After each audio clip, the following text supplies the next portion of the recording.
C'est ça qui réside dans les mots de Chachma qu'il y en a dans l'âme.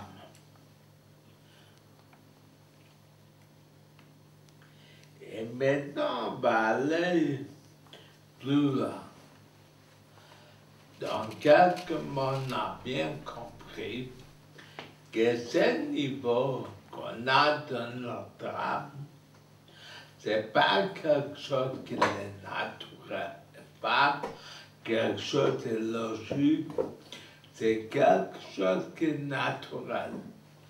Comme l'a dit plusieurs fois, que ni l'âme, ni peut ni peut être séparé de Dieu. Pourquoi?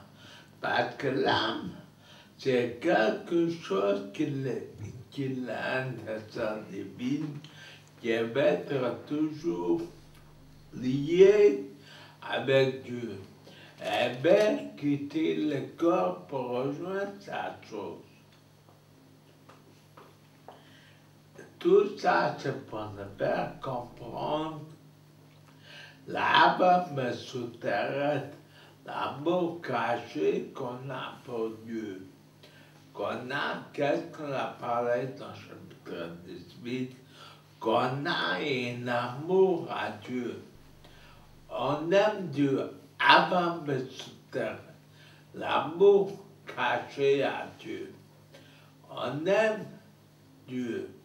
Mais là, on va maintenant comprendre si on a un amour à Dieu, qu'il est naturel, pourquoi tu appelles ça caché? Pourquoi tu appelles ça avant le souterrain? Et si là-bas, il est vraiment en fonction, comment se fait qu'on fait des fautes? Ça, on va expliquer aujourd'hui pour bien comprendre, pour bien définir comment il est l'âme. Si l'âme a un certain envie d'aimer Dieu, comment c'était qu'on appelle ça, l'âme cachée. On dit après ça, un âme ouvert.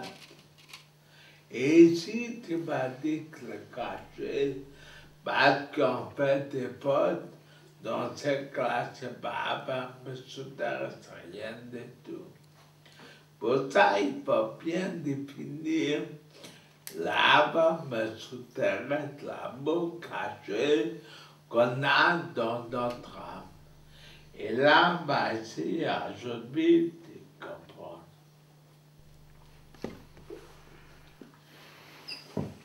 On est resté au point, et on va essayer, on est 13 lignes d'en bas, la page 48. La page 48, la 13e ligne d'en bas.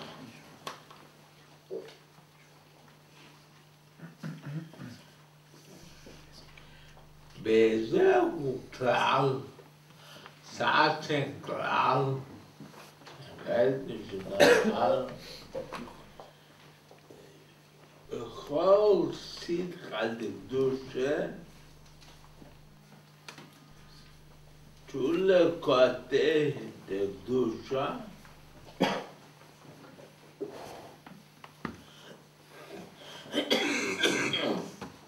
ça c'est une règle générale.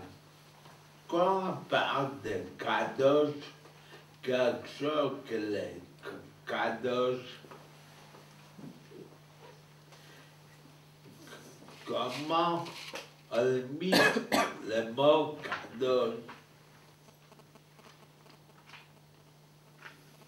Pourquoi on appelle ça doucha? Qu'est-ce qu'on a de côté doucha? La sainteté. Le côté de doucha, c'est une élément, ça qui est bien, mais Chachma de niveau de Chachma, je dis que de Shoadin, qu'on appelle la sainteté supérieure. Si on veut nous dire le mot Kadosh, le mot Doucha, sainteté, qu'est-ce que c'est un signe que la sainteté, si ça vient du niveau de Chachma? Si ça vient du niveau de Chachma, ça c'est Kadosh. Pourquoi? Parce que il y en a encore des Shoadin, la sainteté supérieure, comment on appelle dans tout le Kabbalah, dans le Zohar, on l'appelle Chachma. Le niveau de Chachma, ça vient de Kol de Shoadin, la sainteté supérieure.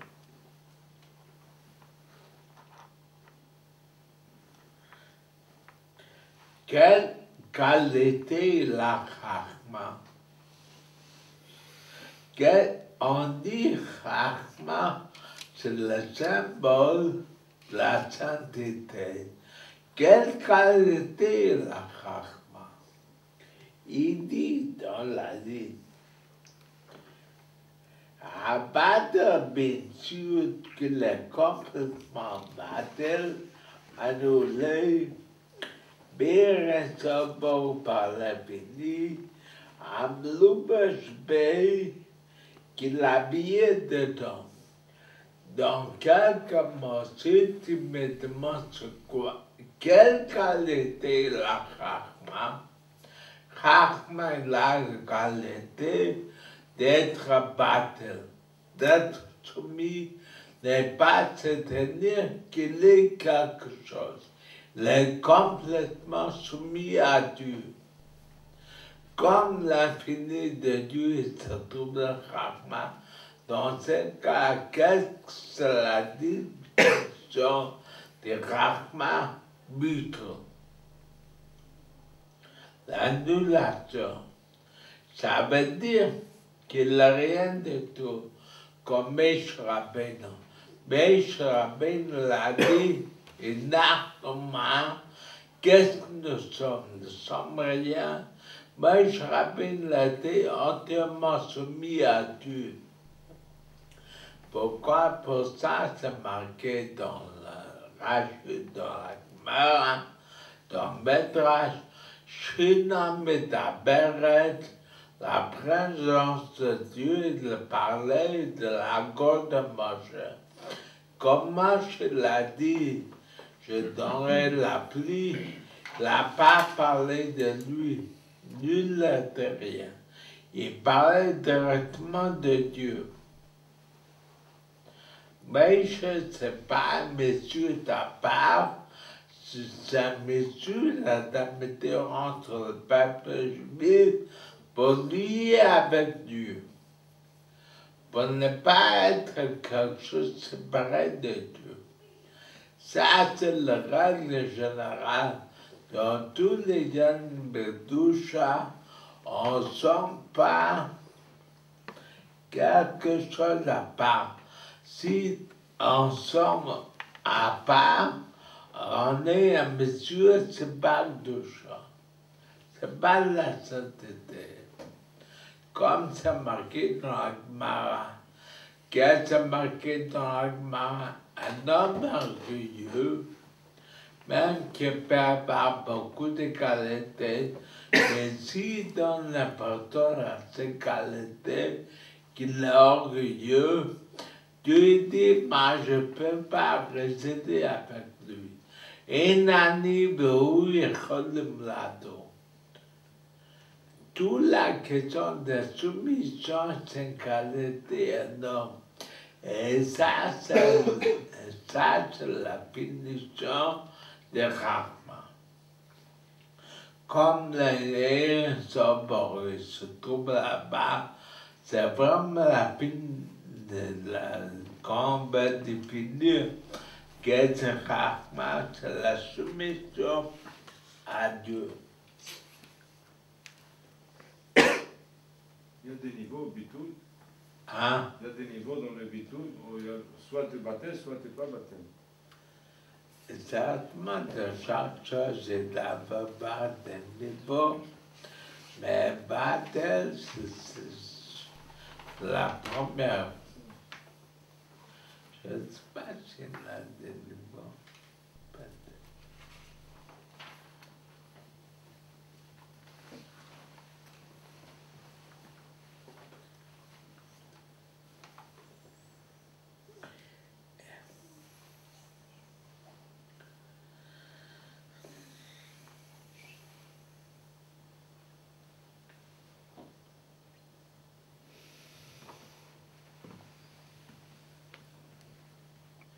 Allez, la Némerlie d'Oban, בין אדם הפני עצמכנעו לבנקר של הפעם, וכי נקרא פרסון l'appelle Koachma.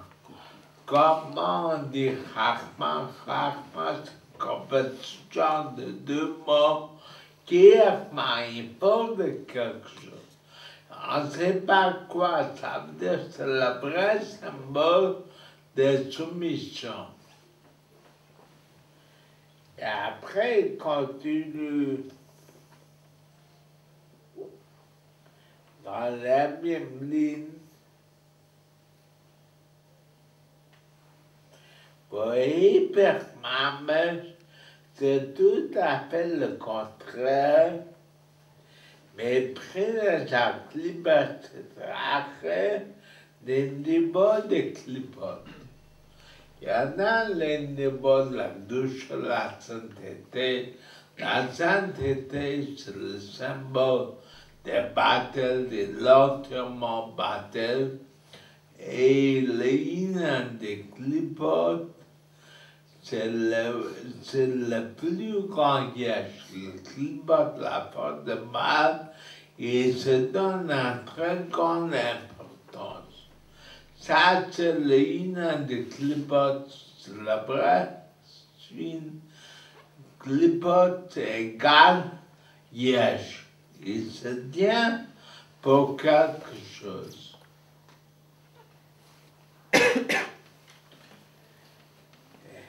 Comme il dit, hyper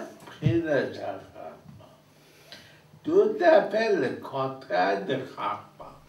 Clipote, c'est tout à fait le contraire de Tusha dans quelques mots de Chachma. Chachma, ça veut dire bitou, et clipote, c'est quelque chose qui tient, qui sont quelque chose qu'on parle la vie. Je ne vais pas connaître Dieu, mais je suis Dieu.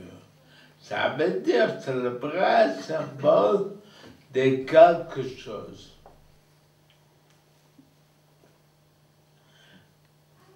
Et pour ça, la Gemara dit, comme quelqu'un qui se met en colère, c'est comme il fait l'idolâtrie.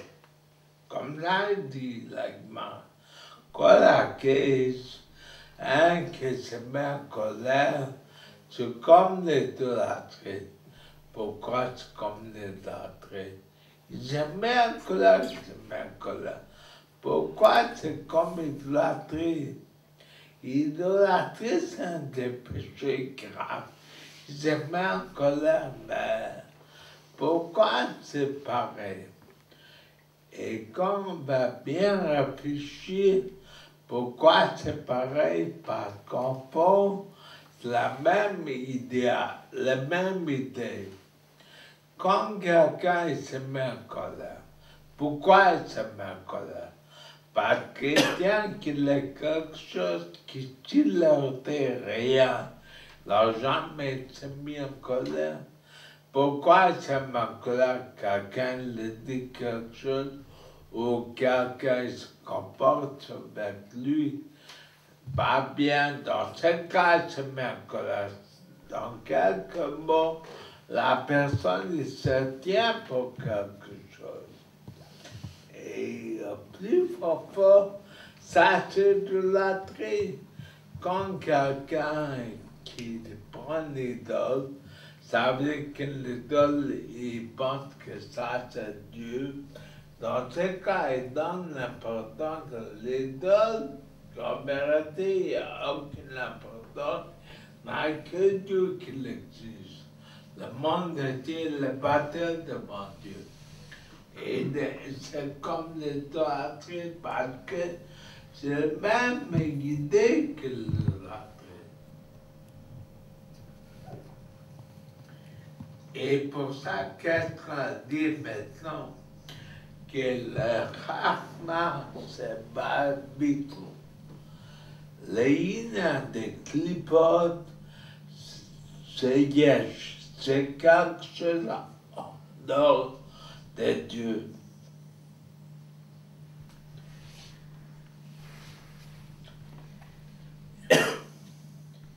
Et la forme de Klipot, c'est même un arche tombé de l'homme. Et la forme de Klipot est bien toute la vie, toute la nation.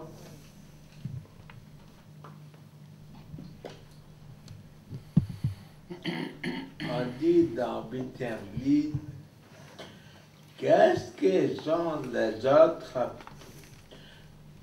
personnes? David le Carmaillou, ils font des biens pour eux-mêmes.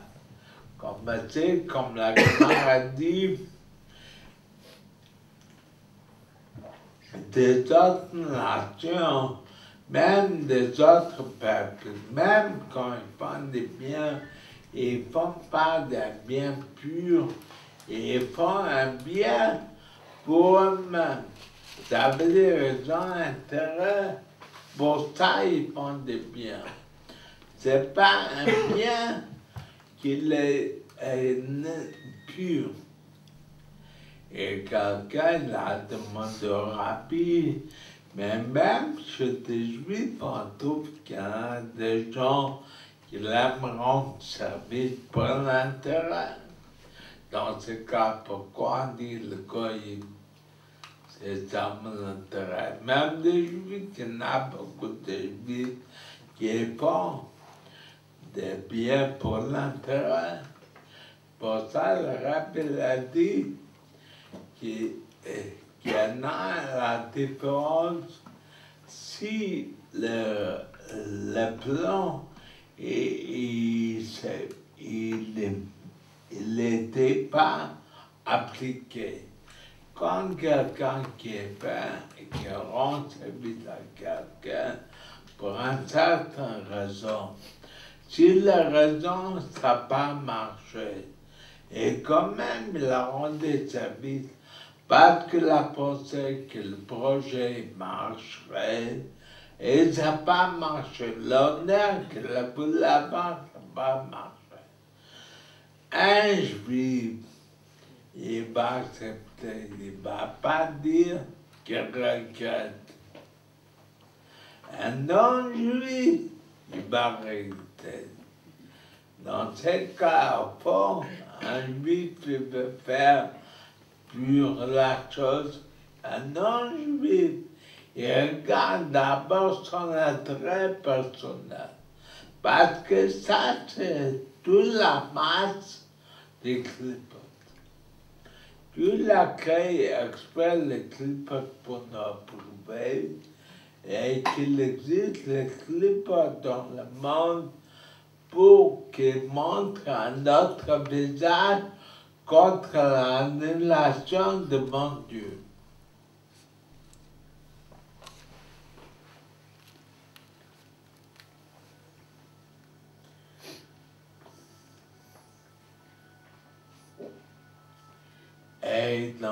Et en général, c'est un Gemara.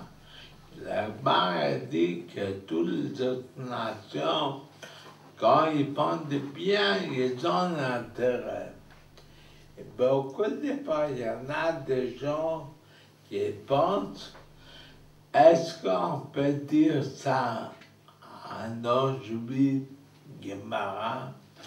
Un non-juif va se mettre en colère. Qu'est-ce que ça veut dire qu'on le met dans une certaine catégorie de personnes qui ne veulent pas faire de bien pur, mais toujours par intérêt. Mais quand quelqu'un il travaille avec des non-juifs, même des non-juifs droits, il connaît la vérité. Et même en travail, on voit qu'il y en a des gens qui n'ont. Et des fois, ils auront service à l'autre. Et toujours, il y en a l'intérêt derrière. C'est très rare que des gens aient donné la Daka comme des juifs ils donnent. La Daka sortit l'annulation et garder l'argent pour soi, c'est un peu l'une de liège. Pour ça, quand l'attrape, elle était en prison, on l'a demandé 22 questions. À toutes les questions, il a bien répondu. La 22e question, c'était pourquoi la porte en taille est marquée de la Gemara. Qu'est-ce que ça veut dire qu'un non-juif, il fait des biens avec l'intérêt. Et le banquier de la Pachette a sonné le phare en présent même qu'ils ont été déjà au paradis. Ils ont dit, la dernière question ne répond pas. La dernière question, tu vas commencer à rire. Et ils vont penser comme réponse. Pourquoi ils ont pris ça comme réponse? Pourquoi ils ont été satisfaits? Ils n'ont rien dit. Pourquoi ils ont laissé passer une Gemara? Parce qu'ils ont dit, pensez, comme les 20e question, la dame a bien piqué, il va nous expliquer ça. Tellement bien, il y a pas honte. C'est mieux que ne suivre pas.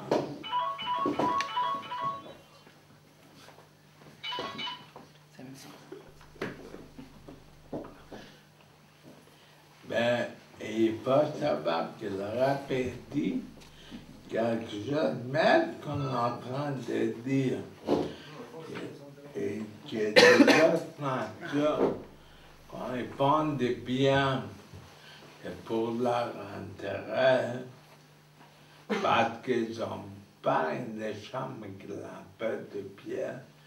Pour ça, le rabbi l'a dit, ça c'est général. Il y en a toujours des cas d'exception, comme la Gemara dit, la Syrie parmi les Goyim, qu'ils ont une âme différente. Ils ont une âme pas comme tout le monde, ils ont une âme avec de bien et de mal. Mais ils ont beaucoup de bien. Ça, c'est Syrie, modèle comme maman. Et même dans la guerre, il y avait beaucoup de gens qui ont donné leur vie pour sauver les autres juifs. Ça veut dire qu'il y en a de dans le non-juif.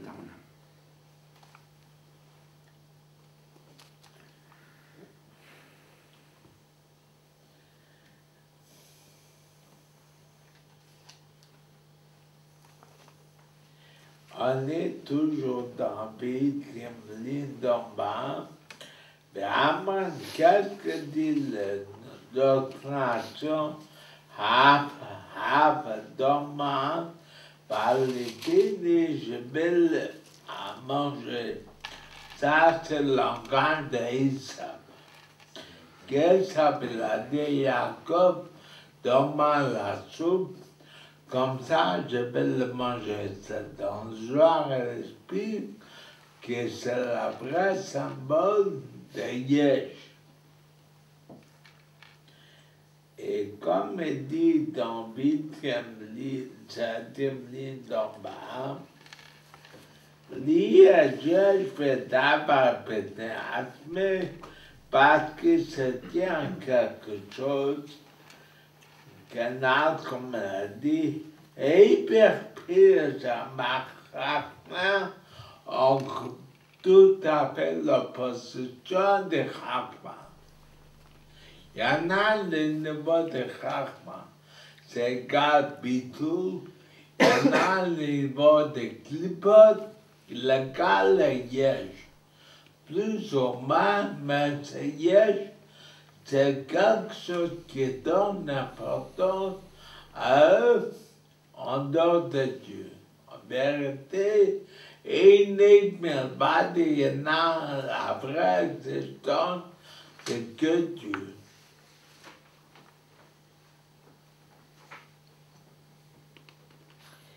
Maintenant, il est en train de nous dire encore quelque chose d'important dans la ligne 6. Le reine des Kraïm Meiti.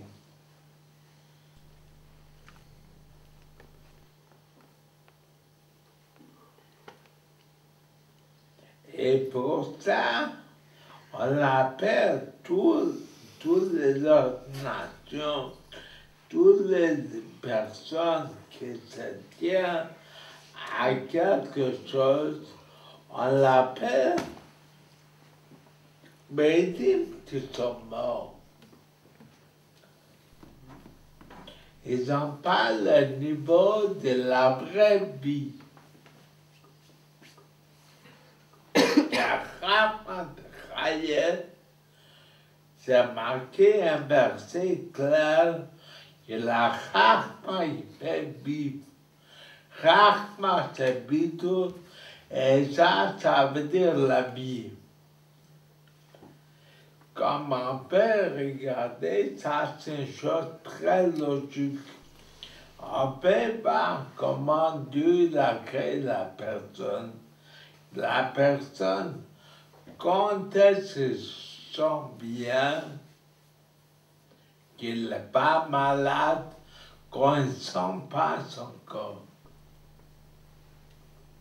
ni sans sa tête, ni sans son bras, il ne sent pas, il sait qu'il est là. Mais lui-même, il n'a pas un sentiment de sentir une tête, de sentir un bras. C'est comme quelqu'un qui a mal à la tête, il sent la tête. Quand il a mal au bras, il sent le bras. Mais sinon, comment Dieu l'a fait, quand on reçoit la vitalité, qu'on n'est rien, qu'on ne se sent pas pour quelque chose. Tout de suite, quand on commence à sentir, ça empêche la vie.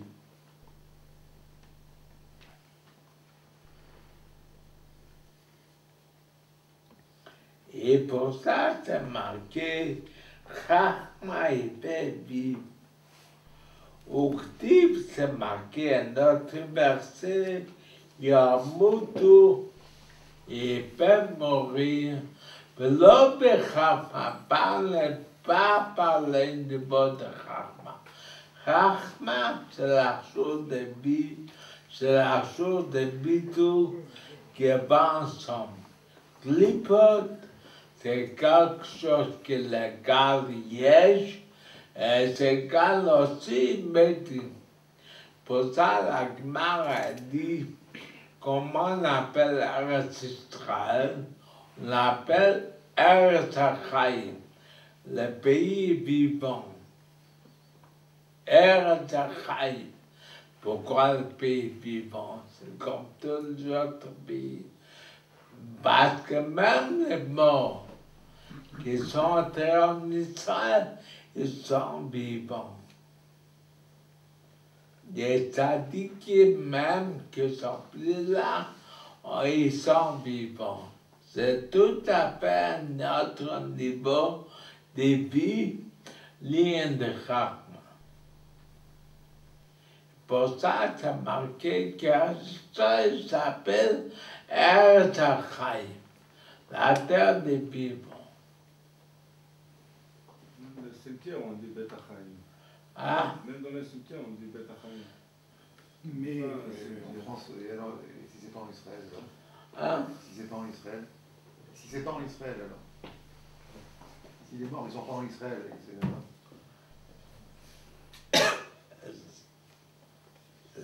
C'est aussi, comme il dit un cimetière, on l'appelle Beth HaChaim, mais c'est pas le même niveau. Pourquoi Jacob il a demandé d'être enterré en Israël? Certainement, il y en a des niveaux. Mais l'essentiel, c'est qu'on va nous dire que la vie vient des Chachma.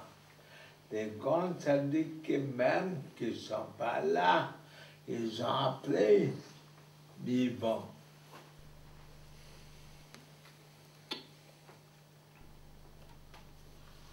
Pour ça, certains tiens pas la vie de tout le monde. Qu'un Kohen, il peut aller sur le tombeau de tzadikim parce que c'est pas un mort qu'il a enterré, c'est des gens vivants. Ça veut dire c'est un peu... Il y en a certains qui disent. Ça rappelle la fait mieux dans le tombeau de rappel précédent. Mais sinon, il y en a beaucoup qui disent tombeau de tzadikim, il n'y a pas de problème.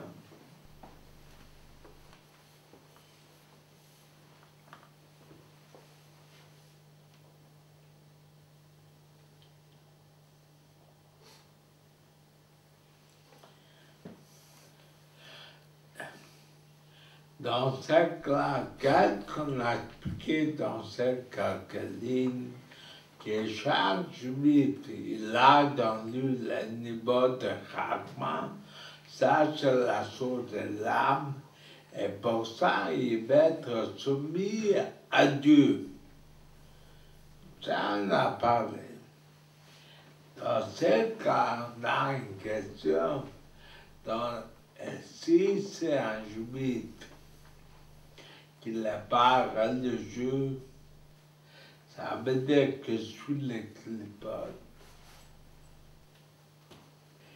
il n'a pas, ou il a, qu'est-ce que ça passe avec son parti de son âme, ou son parti de son âme, il est dévoilé comment il est, pas religieux. S'il n'est pas religieux parce qu'il n'a pas une âme, comment se fait qu'il est prêt à donner sa vie à Dieu au moment de qu'il j'aime? C'est ça qu'on n'arrive pas à comprendre. Si on va dire que son âme divine l'est dévoilée, pour ça il est prêt à donner sa vie pour Dieu, pourquoi il n'est pas prêt d'écouter Dieu tous les jours? Pourquoi c'est un moment d'épreuve? Qu'est-ce qu'on a dit avant? N'importe quel juif, quand il arrive à un moment d'épreuve, il va donner sa vie pour Dieu.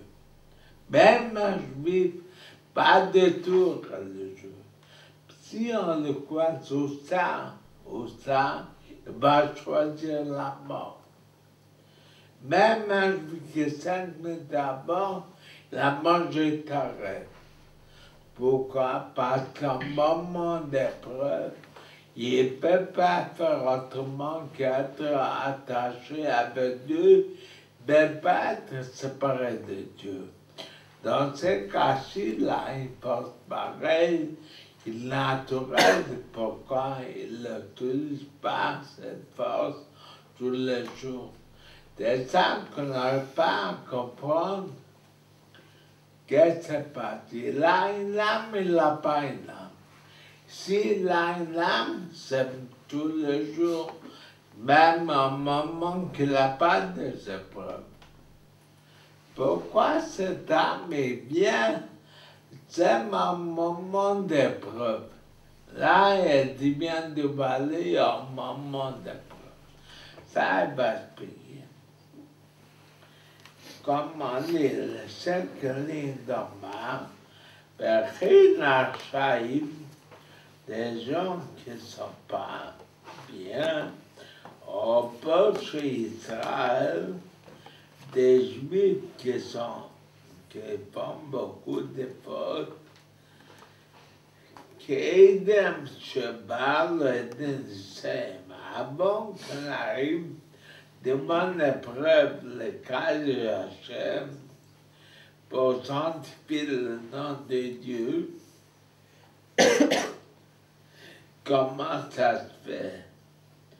Il répond qu'il a pris le Dachar qui le côté de l'âme, la sagesse qui se trouve avec son âme,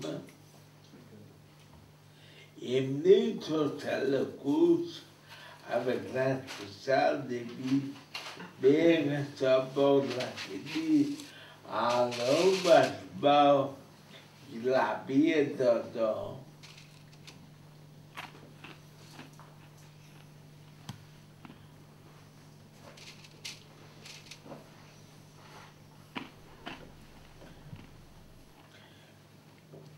Il dit dans deux lignes d'en bas, Hey, beprinat galut, begoufa, benefesh amamid, il se trouve dans l'exil. Ça, c'est la réponse à ça qu'on vient de demander. Ils ont bien une âme, ils ont bien le côté de Chachma. Pourquoi ils ne pratiquent pas? Parce qu'il est dans une façon de galut, de l'exil. Quand quelqu'un qui est en exil, il peut avoir beaucoup de qualités, beaucoup de possibilités. Comme il se trouve en exil, il peut rien faire. La même chose, l'âme, comme c'est quelqu'un qui a fait des fautes, il a augmenté la dose de clipot, et dans ce cas, l'âme qui se trouve dans lui, il est caché par le côté du mal. Dans ce cas, qu'est-ce que le dit les Sahara? Il est en train de monter la tête. Même si tu vas faire une faute, c'est pas tellement grave. Ça veut dire comment ça peut leur entrer une idée pareille, parce que ça, c'est la force du mal qui peut cacher sur la vérité au moment qu'on se trouve à l'exil.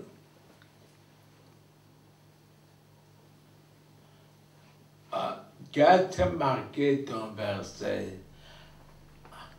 Quand on est en train de dormir, on est comme quelqu'un qui passe un rêve.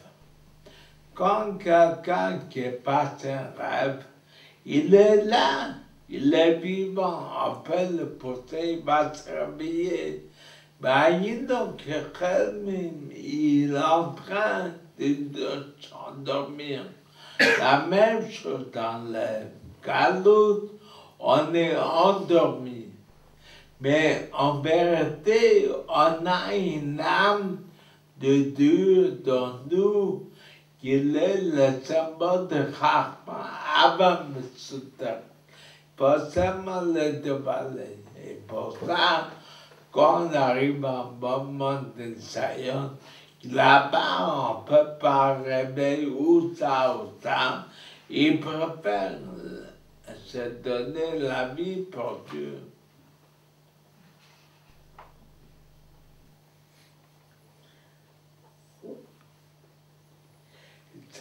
je reprends les 12 lignes et écrit la carte de compréhension de l'exil. Je m'amène de côté de je c'est à la clip, je prends la main, je me lève, ça vient du côté gauche du cœur. À mes lèvres, Michelle domine, mais Gouba me cite quand la China, dans le côté de l'exil, la China, qui nale comme elle parlait. Elle a commencé la première ligne dans la page 49.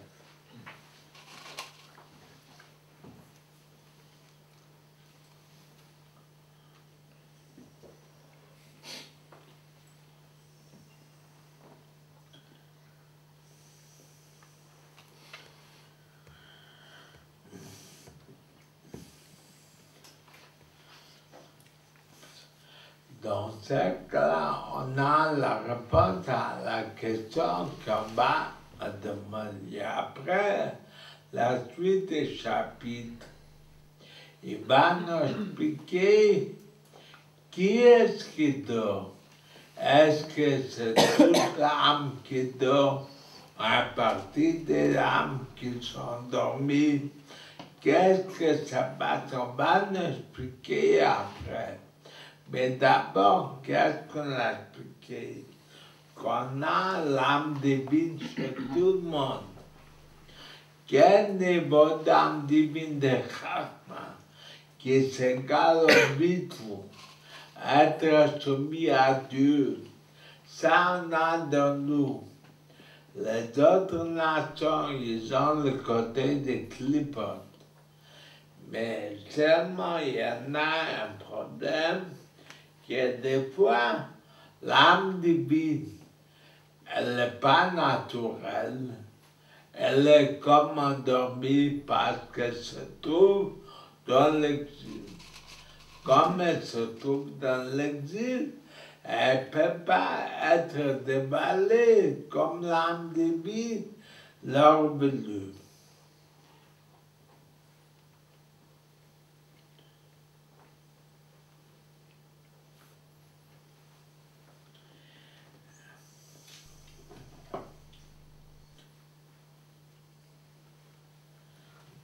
Et après, il dit, à la fin des premières lignes, le Chénikrat Abba Subhanev Zulkid, pour ça on appelle ce sentiment qu'il a l'âme divine. C'est le Merchetzo, qu'en vérité l'âme divine le veut, le Dabek Bachem, d'être attaché avec Dieu, Chaya Chaïbao, la source de la vie. En vérité, l'âme divine, elle veut être attachée avec Dieu. On l'appelle Beshem Abba Besuter, l'amour caché. Pourquoi on appelle l'amour caché? Qui Besuter, elle est cachée, mais rousse est couverte. Mais le bout de clipa dans un habit des clipotes pépé chez Israël quand quelqu'un qui fait beaucoup d'efforts.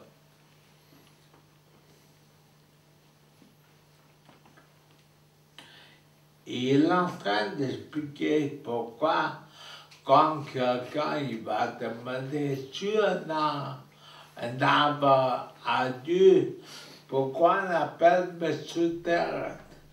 Abba, c'est le contraire de Mesuteret. Abba, c'est quelque chose qui le bat dans le cœur. C'est quelque chose qui est déballé. Pour ça, il dit, si on fait beaucoup d'efforts, l'âme, elle est cachée dans un couvercle des clipotes. Et comme il dit,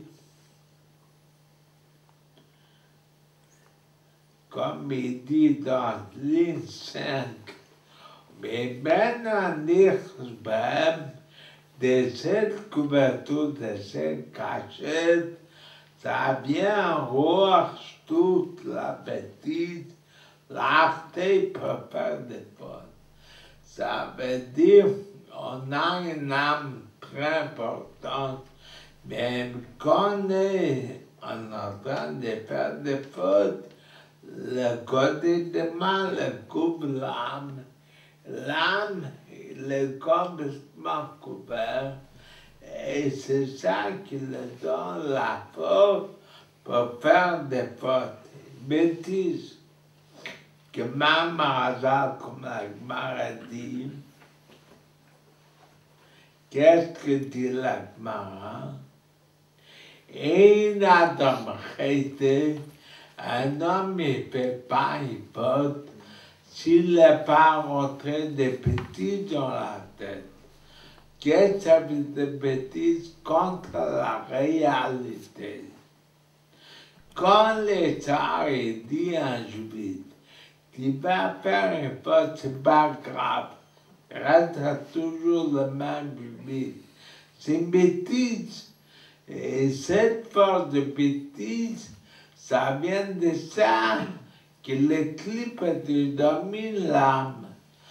Ça veut dire que l'âme est couverte par l'esprit des bêtises de Yeshua. Si on n'a pas eu des fautes, on n'a pas eu de Sahara, que l'on est en train de nous raconter des bêtises. C'est pas sa faute. Ah, C'est pas sa faute alors. C'est voir tout. bien, voir toutes ces bêtises. Oui, alors c'est pas sa faute. Quoi? C'est pas sa faute. Mais c'est lui qui est pas, c'est lui. Pour ça, c'est marqué dans la Gemara qu'on est en train de dire quand quelqu'un est péché involontairement, pourquoi il est coupable? C'est involontaire. Pourquoi il est coupable? Après la Torah, quand on fait un péché involontaire et qu'on met un sacrifice, ça compte comme une faute. Pourquoi? La réponse, c'est pas le péché involontaire que la Torah le rend coupable. On le rend coupable pourquoi il était arrivé à ce niveau de faire un péché involontaire. Parce que s'il a eu un niveau plus pur, il n'aurait pas arrivé à faire ça. Quand quelqu'un qui sent Shabbat 24 heures sur 24, il ne peut pas arriver qu'il va allumer Shabbat, même involontaire. Pourquoi? Parce qu'il vit dans cet esprit. Pour ça, il dit la Gemara, que pourquoi involontaire, c'est pas la faute qu'il a fait involontaire. La faute qu'il est, pourquoi l'arriver dans ce niveau de faire la faute involontaire. Pour ça, quand quelqu'un nourrit le côté mal est en train d'envoyer des idées, et quelle idée il est en train de dire que c'est pas grave, une faute, c'est pas tellement grave.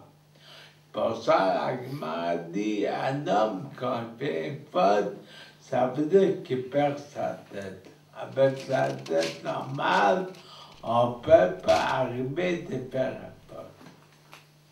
Et la suite, il va nous dire quelle partie de l'âme il a touché.